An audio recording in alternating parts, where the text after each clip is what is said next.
Well, chances are you're already aware of the latest unprecedented turn in the upcoming election. President Joe Biden officially dropped his re-election bid this weekend following weeks of questions about his capacity to take on former President Donald Trump. Biden quickly threw his support behind his vice president, Kamala Harris, and so have dozens of other Democratic leaders. She spoke today for the first time since the spotlight turned to her and took the chance to highlight the president she worked with every day. His honesty, his integrity, his commitment to his faith and his family, his big heart, and his love, deep love of our country. And I am firsthand witness that every day our President Joe Biden fights for the American people, and we are deeply, deeply grateful for his service to our nation. This dramatic shift in candidates has the Democratic Party scrambling. While Harris is the only candidate currently running on the Democratic ticket, she would still need to secure the nomination at the Democratic National Convention next month in Chicago. We've learned that the Democratic Convention Rules Committee is meeting on Wednesday to go over the next steps in that nomination process. Governor Walz co-chairs that committee and said they're working on a, quote, open, transparent, fair, and orderly plan.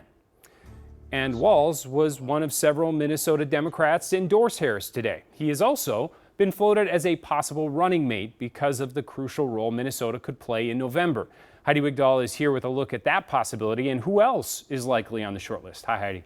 Hi, Kent. Governor Walz was on NPR News today and said he spoke with Harris on Sunday. She mentioned she would need his help, and Walz said she has it in any way she sees fit. Whether or not that's as vice president is yet to be seen. Time is ticking before the presidential election in November. In one term, With traction behind Kamala Harris for the Democratic nominee, conversations are turning to potential running mates. This is about winning. University of Minnesota political science professor Larry Jacobs says the Harris campaign will be looking for a candidate who can stretch the Democratic appeal outside to independent and swing voters and maybe even some Republicans. I think there are going to be several candidates from the South who have demonstrated the ability as governors to win over Republican states. Jacobs says top potential picks include Kentucky Governor Andy Beshear and Governor Roy Cooper of North Carolina. They have won repeatedly in Republican states. They actually have support from Republicans in their states. They have certainly a Democratic agenda, but they have a style and a moderate image that has really helped them. U.S. Senator Mark Kelly of Arizona is on that list. Like North Carolina, Arizona is a battleground state. You can see the theme here. Who can help? Who can bring in more voters? Jacobs says that includes Pete Buttigieg, the Secretary of Transportation, and California Governor Gavin Newsom. But Jacobs says given both Newsom and Harris are from California, it's more unlikely.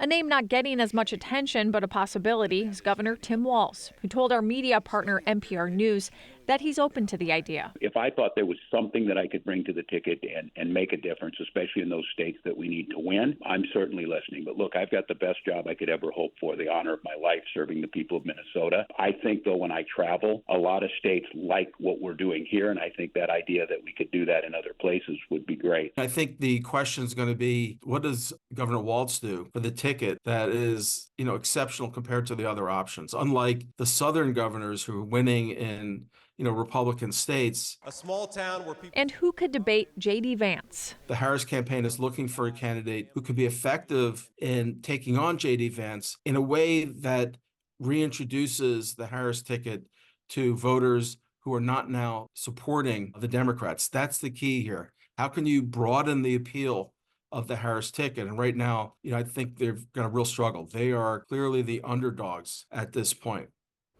After the governor's interview with NPR News, we reached out to his office. A spokesperson said, quote, the governor is excited that Minnesota is receiving national attention for passing a historic legislative agenda. While he plans to do everything he can to defeat Donald Trump in November, he remains focused on his job as governor. And Kent, again, a lot of names right now are just kind of floating out there. Yeah, just buckle up. It'll I know. change about 5 times. I'm I sure, know in the exactly. next